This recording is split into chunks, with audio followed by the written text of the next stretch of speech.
Proposed resolution under the Mandatory Provident Fund Schemes Ordinance. Proposed resolution moved by the Secretary for Financial Services and the Treasury under the MPF Schemes Ordinance. Members who wish to speak, please press the Request to Speak button. I now call upon the Secretary to speak and move the motion. President, I move that the motion as printed on the agenda be passed. This motion seeks members' approval of the Mandatory Provident Fund Schemes General Amendment Regulation 2025 so as to provide the necessary legal basis for the implementation of Phase 1 proposal of the MPF Mandatory Provident Fund full portability. At present, employees may, through the employee choice arrangement, commonly referred to as semi-portability, choose to transfer accrued benefits derived from employee mandatory contributions or EEMC in its entire amount from a contribution account of the MPF scheme participated by the employer to a personal account of an MPF scheme of the employee's own choice once in every calendar year in general.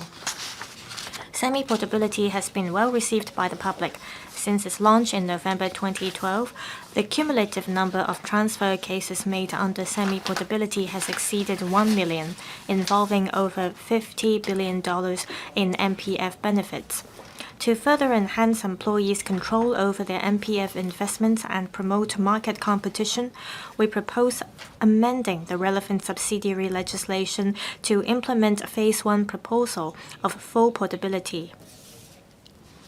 Specifically, according to Phase 1 proposal, employees whose employment commences on or after the 1st of May 2025 may, once in every calendar year in general, choose to transfer accrued benefits derived from employer mandatory contributions in respect of the current employment or ERMC in its entire amount from a contribution account of the MPF scheme participated by the employer to a personal account of an MPF scheme of their own choice.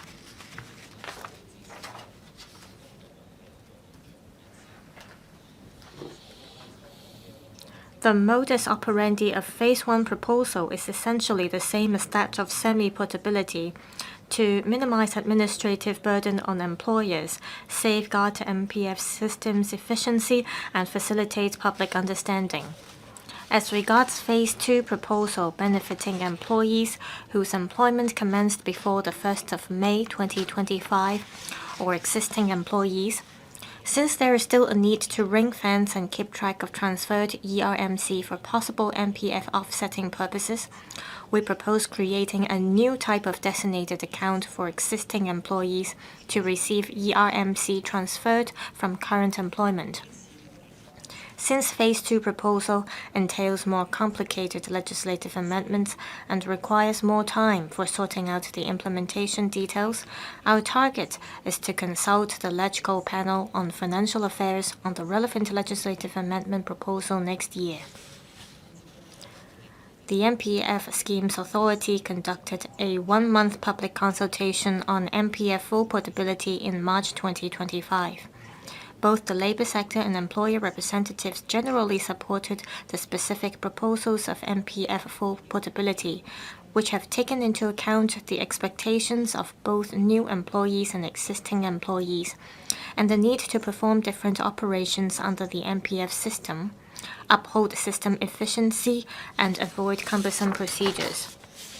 Subject to the enactment of the necessary legislative amendments, the Secretary for Financial Services and the Treasury will appoint a day as the commencement date of Phase 1 proposal and Phase 2 proposal respectively by notices published in the Gazette. Considering that the early implementation of Phase 1 proposal can benefit employees whose employment commences on or after the 1st of May 2025, We propose first implementing Phase 1 proposal, taking into account the onboarding progress of the MPF platform, the time required for completing all necessary administrative and other groundwork, and thorough risk control in place. We will at the same time endeavor to shorten the lead time between the implementation of the two proposals such that employees whose employment commenced before the 1st of May 2025 can also participate in full portability as early as possible. The LegCo panel on financial affairs was consulted on the proposed legislative amendments on the 2nd of June this year. Panel members were generally supportive of the proposals. We ask members for your support to pass the motion. I now propose the question to you that the Secretary's motion be passed. Mr. Peter Xu. President, in my capacity as Chairman of the Subcommittee on the proposed resolution under Section 46 of the MPF Scheme Ordinance, I report to the Legislative Council the key points of our deliberations. The purpose of the proposed resolution is to seek LegCo's approval for the enactment of the Mandatory Provident Schemes General Amendment Regulation 2025, which will provide a legal basis for implementing the first phase of the full portability system under the MPF system. Under the first phase, employees who commence employment on or after the 1st of May this year may, once in a calendar year, transfer in full the accrued benefits derived from the mandatory contributions made by the current employer from the contribution account under the employer's MPF scheme to a personal account under an MPF scheme of their own choice. Members asked whether the government will increase the frequency of transfers or allow employees to transfer the accrued benefits in batches. The administration advised that as the MPF is a long-term investment, employees should avoid managing their MPF contributions with a short-term investment mentality. If transfers are made too frequently or in small amounts, scheme members may have to manage multiple small accounts which may not be in their best interest.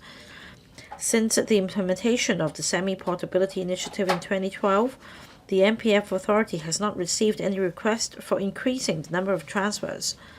At present, no MPF scheme in the market allows employees to make more than one transfer in the same calendar year.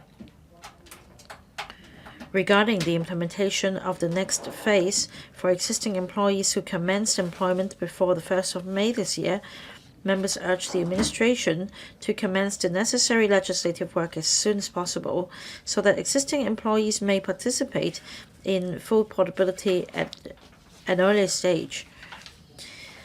The administration advised that it is currently arranging for all trustees to migrate to the eMPF platform and to ensure its smooth operation.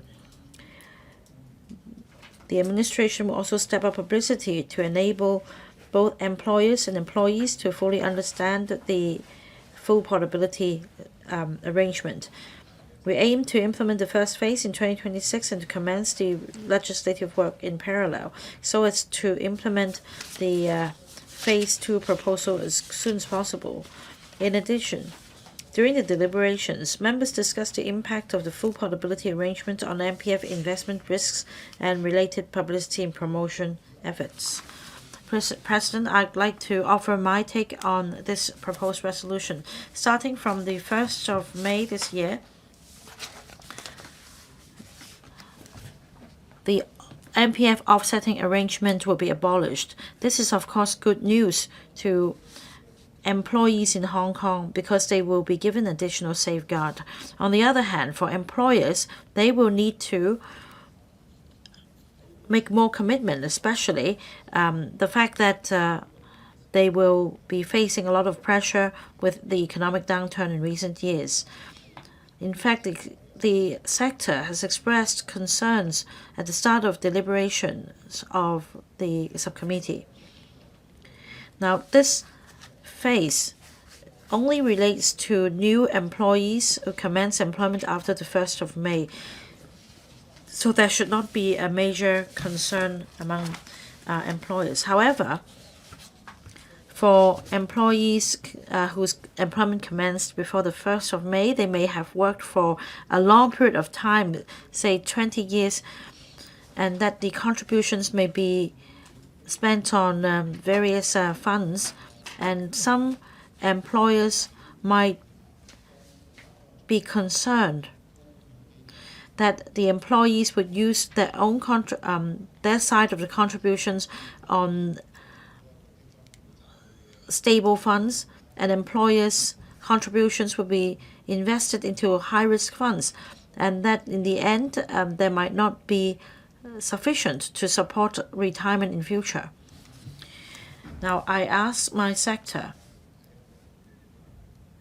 I understand that both contributions will be invested in the same kind of funds, and that the employees may not use that portion on high-risk funds, and the sector is not reassured. Mr. Lam Chun Sing, I declare that I'm chairman of the MPF scheme committee. The semi-portability arrangement or employee choice arrangement was introduced in 2012. Back then, contributions could not be, or benefits could not be transferred because the MPF contributions from employers were used to offset the long service payment and severance payments. Now, with abolition of the offsetting arrangement, the proposed resolution will apply to employees whose employment commenced on the 1st of May or thereafter, and that's after the abolition arrangement has been put in place. Well, in fact, early on, I told the government that it would not be entirely desirable for Phase 1 to be introduced first, and that only new employees could enjoy full portability. In an extreme case, for example, if an employee has been in the same workplace for 30, 40 years, working for the same employer, then before the line was drawn, a small portion of the contributions would be used for the purpose of offsetting. And because of the uncertainty, this employee could not enjoy full portability, and that is not fair. I'm happy to learn that the government has introduced the Phase 2 proposal, which will be implemented in the future, and that a new type of designated account will be created for existing employees to enjoy full portability. I understand Phase 2 involves some technical issues, including legislative amendments and the setting up of a designated account. So it would be difficult to implement this proposal within this year. The government, however, should set up a timetable as quickly as possible so that all employees could enjoy full portability as soon as possible. Now, for Phase 1, employees may choose to transfer the entire amount once in every calendar year.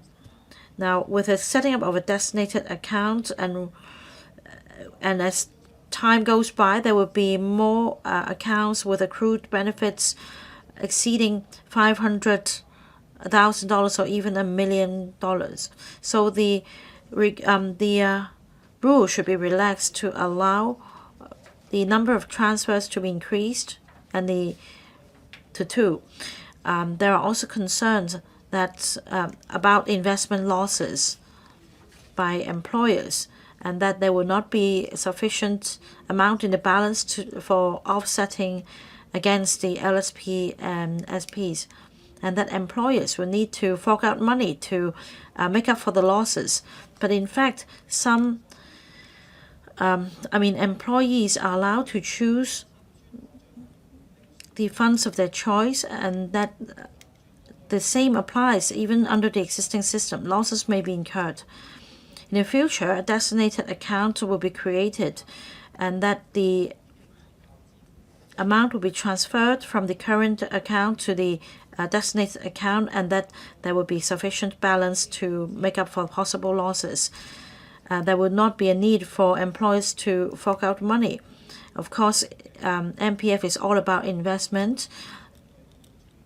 It is, the whole regime is regulated. It's not entirely a high-risk product. There should be minimal impact on employees. Mr. Ronnie Chan. Well, since introduction of employee choice arrangement or semi-portability arrangement in 2012,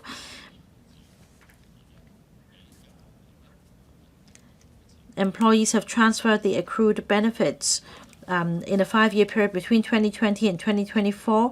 On average, $4.8 billion of funds have been transferred, and that's a jump from the previous 5-year period from 2015 to 2019 by 27%. And that shows employees could proactively manage their MPF accrued benefits. However, for the portion relating to the offsetting arrangement against the SP and LSPs, it cannot be transferred freely. And with the abolition of the offsetting arrangement starting on the 1st of May, the full portability will be allowed. And the eMPF platform also provides the vehicle for transfer. So I support the government's introduction of full portability. Members ask whether the frequency of transfers could be increased. Now, according to the administration's reply, frequent or excessive transfers could lead to short-term speculation, and that if transfers are made in small amounts, the administrative costs cannot be saved. I believe that one transfer per year could meet the demand. However, in the future, there could be more market fluctuations. Well, we need to keep things flexible. Is it possible to increase the number of transfers to twice or 3 times a year? This can increase flexibility and meet people's aspiration. Now, we are all concerned about the administrative fees. At the moment, on average, it stands at 1.35%. With digitalization and streamlined workflow, administrative fees have come down, and according to the MPFA, with full portability, the administrative costs can be further lowered by 65%, and that it will be more efficient in the management of the retirement assets, and service quality can also be enhanced. Now, I believe with full portability, there will be more competition, and that administrative fees will further come down. The MPFA has also prepared APIs to promote this eMPF platform. I think the government should also enhance publicity. For example, mobile publicity vans were deployed in 2012 to promote semi-portability, and that these mobile vans could travel across the territory to explain to members of the public the ECA, and that members of the public could be encouraged to manage their accounts proactively on the basis of their risk appetites. Now, the financial sector always encourages people to manage their assets.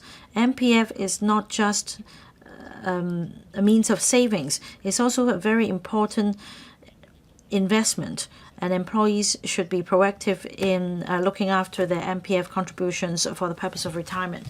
Mr. Dennis Leung, I speak on behalf of the FTU for support on the proposed resolution of the Mandatory Provident Fund Schemes Ordinance.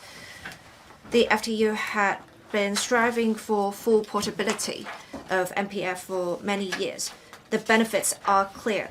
Full portability allows employees to transfer accrued benefits derived from employer mandatory contributions to their schemes of their own choice with regard to their risk appetite and retirement targets, so they can truly manage their retirement funds.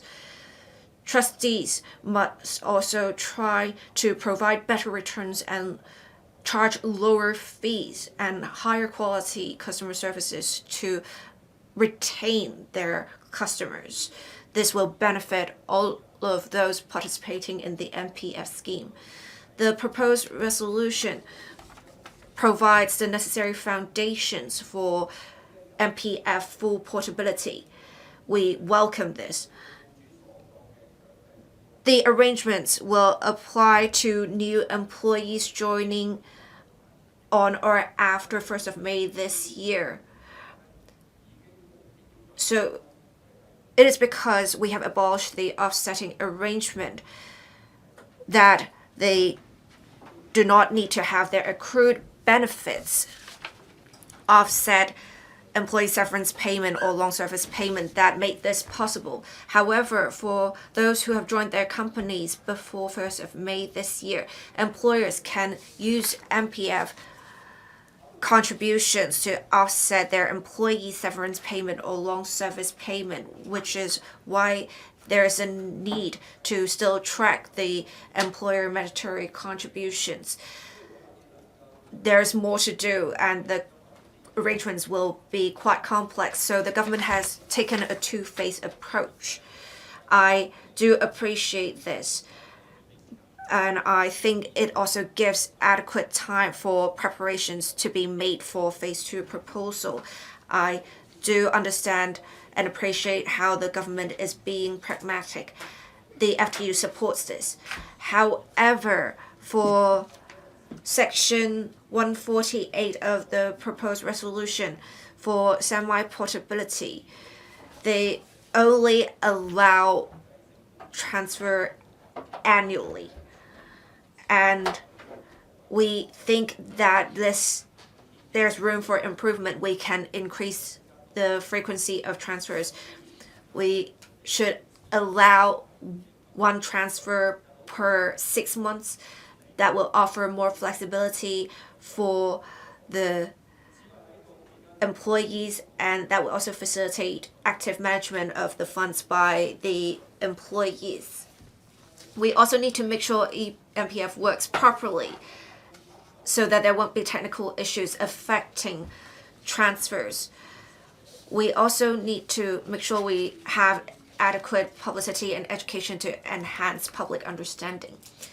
We now have the conditions to take forward full portability of MPF.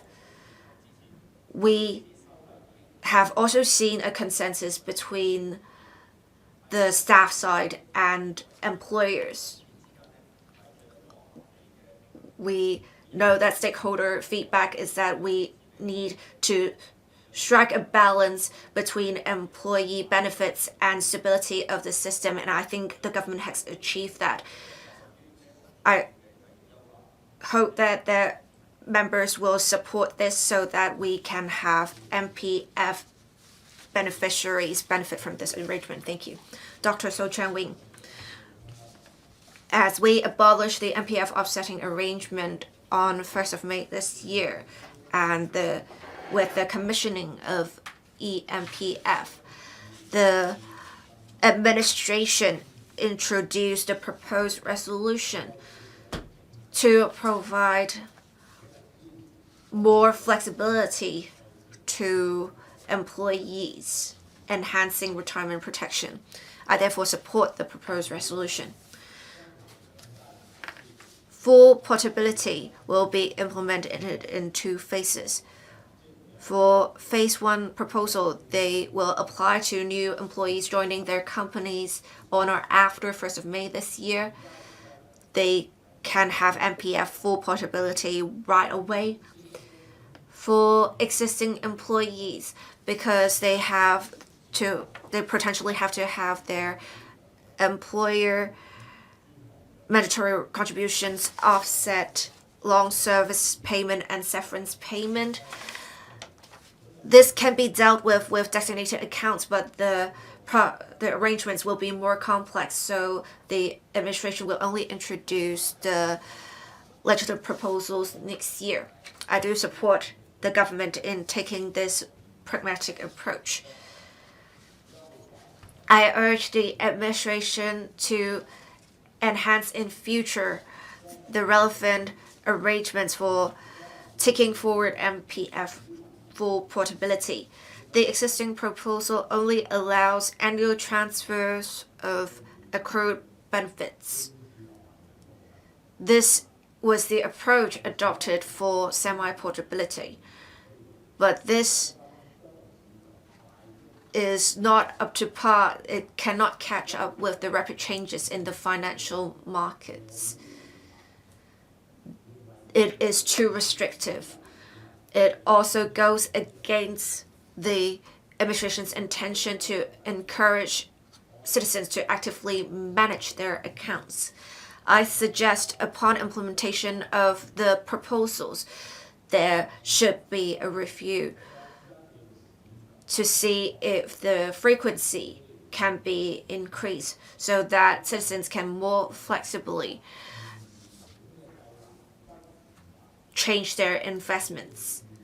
If they find out the scheme of their choice before does not meet their expectations, they can transfer their funds without having to wait for a year. This not only dovetails with the trends in the world, it also is in line with the administration's intention to empower citizens in financial management. I do support the phased implementation approach, but then I hope the government can expedite the implementation of phase 2 proposals so that more employees will benefit from the arrangement. We have already in the first phase new employees benefiting from the full portability arrangement, giving them flexibility in investment. We need to implement phase 2 as soon as possible so as not to have differential treatment for employees for too long. This will also minimize confusion. For the phase 2 proposal, we need to simplify the arrangements relating to designated accounts to allow employees to have a better understanding of the arrangements. Thank you. Mr. Edmund Wong. Thank you, President.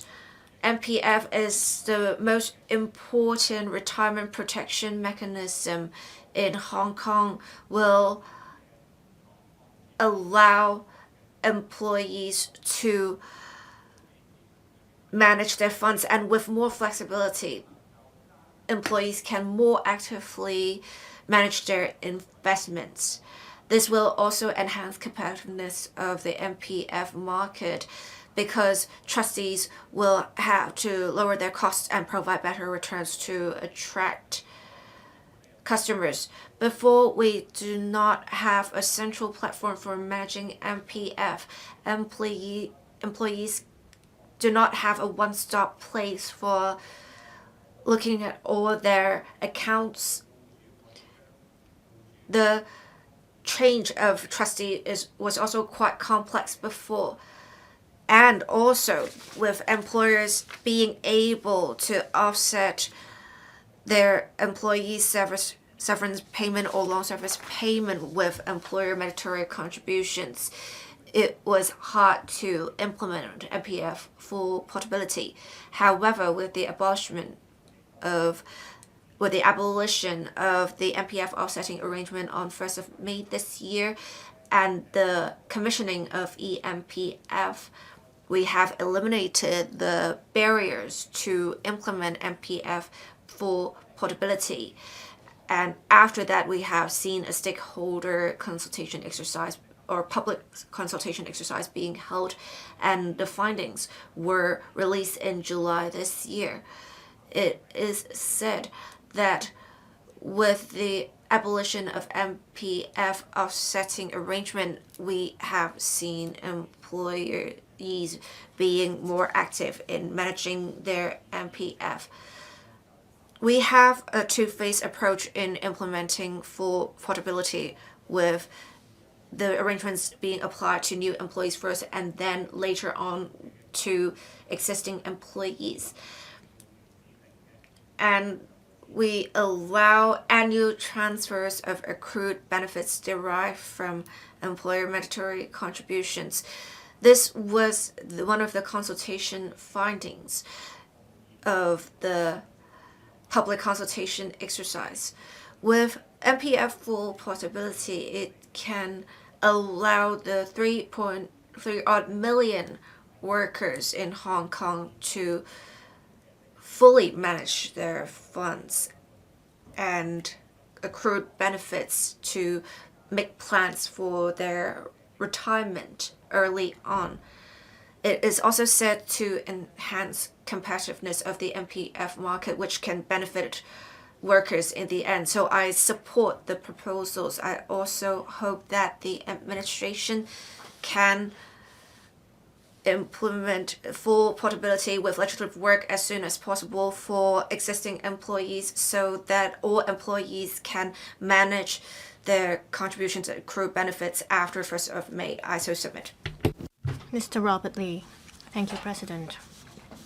I speak in support of the MPF Schemes General Amendment Regulation 2025 so that Phase 1 proposal of full portability could be implemented as soon as possible. There will be 2 phases to the full portability scheme, and the regulation sets out the implementation details. The 2 phases are interrelated. On the 1st of May, the offsetting arrangement was abolished. Employees who commenced their employment after that date, that is the new employees, for their MPF contribution, it can no longer be used to offset their long service payment and severance payment. Therefore, the employer mandatory contribution will no longer need to be ring-fenced for offsetting the severance payment and long service payment. The Phase 1 proposal of full portability will allow employees to transfer their MPF contribution to their personal accounts. This will allow employees to more flexibly deploy their MPF contributions. The first phase will be implemented starting from 2026. As for the Phase 2 proposal, it is applicable to existing employees, that is, employees who commenced their existing employment before the 1st of May this year. Since there is still a need to ring-fence the employer's contribution for offsetting the employee severance payment and long service payment, the government proposes setting up designated accounts for the existing employees to receive the MPF contribution. Right after the implementation of the first phase, the relevant exercise for Phase 2 will begin. The new full portability scheme will allow for the steady development of the scheme. It is proposed that we should expand the scope of MPF investment. At the same time, we should promote more direct investment for MPF funds in, for example, gold and other kind of financial products such as digital assets, mainland bonds, as well as other ETF. We also want to have the relevant administrative costs reduced to enhance service quality and efficiency. The MPF Scheme Authority can learn from the approach in the US so that employees who are retired do not have to invest in the constituent funds stipulated by the scheme. Instead, they should be given the freedom to invest in other stocks or financial products through financial intermediaries. Currently, the management fee of MPF is 1.33%. Compared to SP 500 and other indexes, it is 0.03% higher. The SFC this February supports the listing of private equity funds, and it is proposed that private equity funds be listed and be allowed to be incorporated as part of the MPF investment. The SFC should come up with the relevant implementation details as soon as possible. For example, there should be a fast-track channel for private equity funds to get listed to attract overseas large-scale private equity funds to get listed in Hong Kong. Overall speaking, the investment scope for MPF should be enlarged, and the MPF management fees should be further reduced to bring higher returns for employees. I so submit. Thank you. Dr. Starry Lee. President, I speak in support of the proposed resolution. I am very happy to see that the full portability scheme will be implemented. I also support the phased approach under the full portability scheme. This will give assurance to employees because we are having a hard time with our current economic condition. I understand that it is not easy for the government to implement the full portability scheme. With the leadership of the government as well as the chairman of the MPF Schemes Authority, we're able to see the implementation of the scheme. I understand that MPF managers have done a lot of work as well. We have to ensure enough publicity. MPF Schemes Authority as well as district personality have held a lot of talks recently. I hope that there could be ambassadors to promote the full portability schemes so that the ambassadors can teach our employees how to make arrangements for their MPF contribution. Now I'd like to speak about how we can enhance the level of recognition of MPF. We have seen improvements since the launch of the MPF scheme.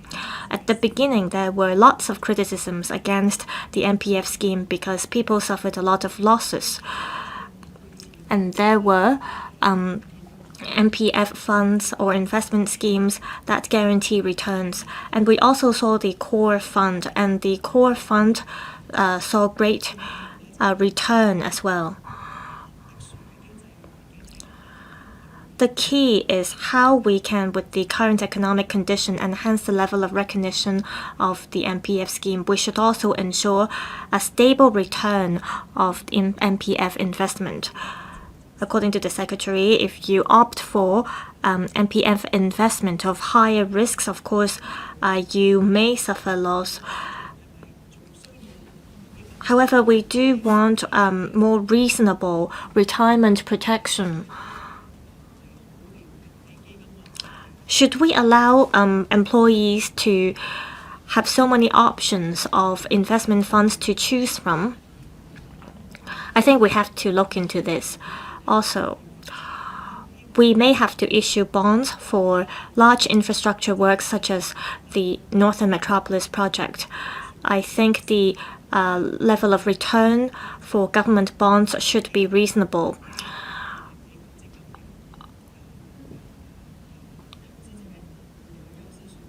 I think these bonds should be subscribed by MPF investors first. If the government is going to issue bonds to support the infrastructure works, we might as well benefit our people by giving them stable returns through the MPF schemes. Now, I'd like to turn to the exchange fund managed by the Hong Kong Monetary Authority. There are so many fund managers in the market.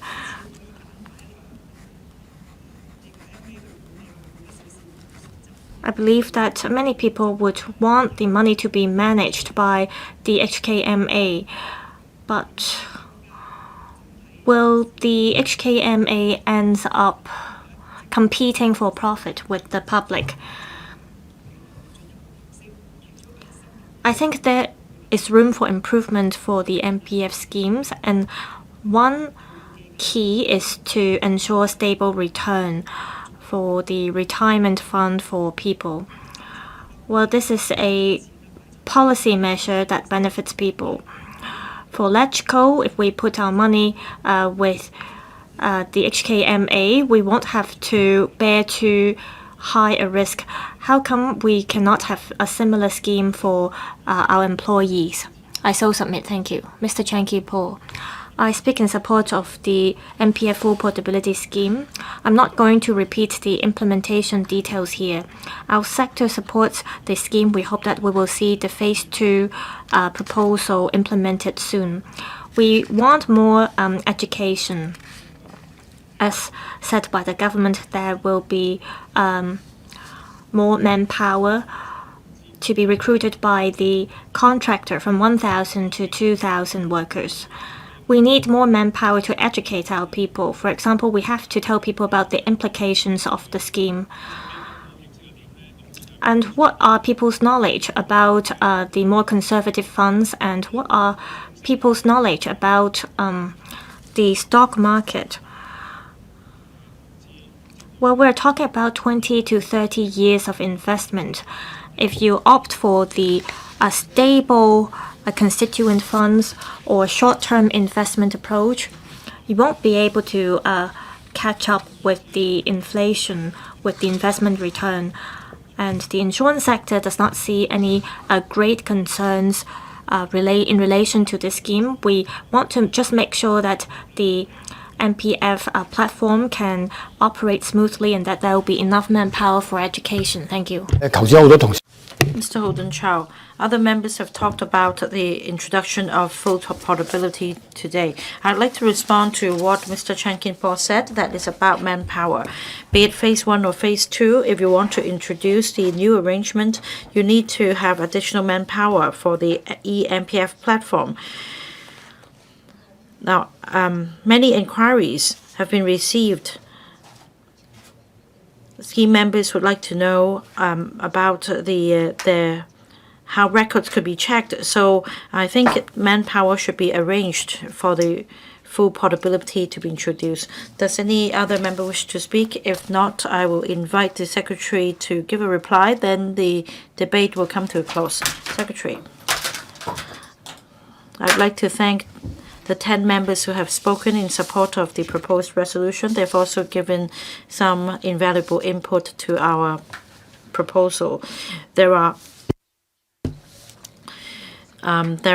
some long-term initiatives, for example, on how we should take the MPF forward to ensure smooth implementation of the platform and to enhance publicity. We note these views. We will continue to look into these matters and consider your views. Now, I'd also like to respond very briefly to some of the suggestions. Some members asked why only one designated account could be created for each employment of each employee. Now, such restriction of only opening one designated account per employee could help track the employer's mandatory contributions so that there will be greater clarity and higher transparency. This will also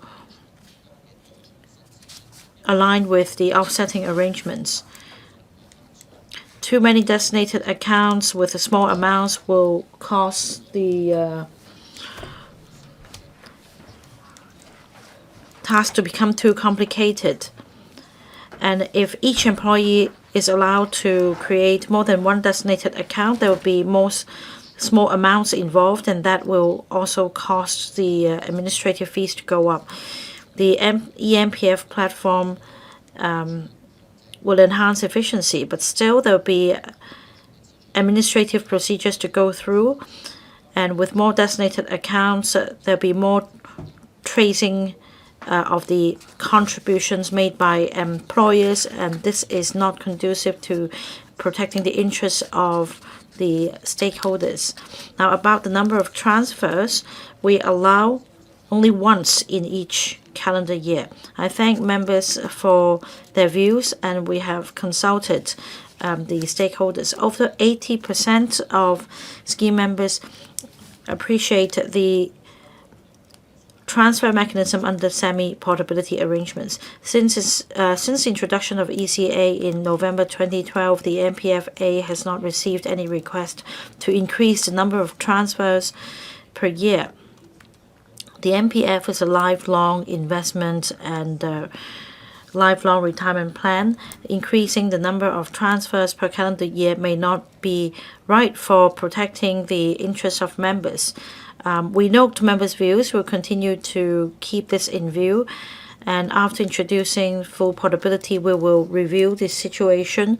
And we do keep all options open in terms of further improving the mechanism. I also thank members for supporting and understanding our two-phase legislative approach. I'd also like to elaborate on this point. We have two phases involving different legislative procedures and complexities. For phase 1, the administration will move a resolution to amend the MPF amendment regulation, general regulation by negative vetting. As for phase 2, amendments will be made to the MPF ordinance as well as the MPF scheme's general regulation. So our target is to complete the legislative amendment for phase 1 today, and we will kickstart the work for phase 2. Our goal is to consult the Legislative Council's Financial Affairs panel within this year. As the first step towards introducing full portability of MPF in Hong Kong, I urge members to support us. Full portability will help enhance employees' incentive to manage their MPF assets. It will also encourage market competition, lower fees, and enhance service quality. I urge members to support the resolution. And I put the question to you that the Secretary's motion be passed. Will those in favour please raise your hands? Those against, please raise your hands. I think the question is agreed by a majority of the members present. I declare the motion passed.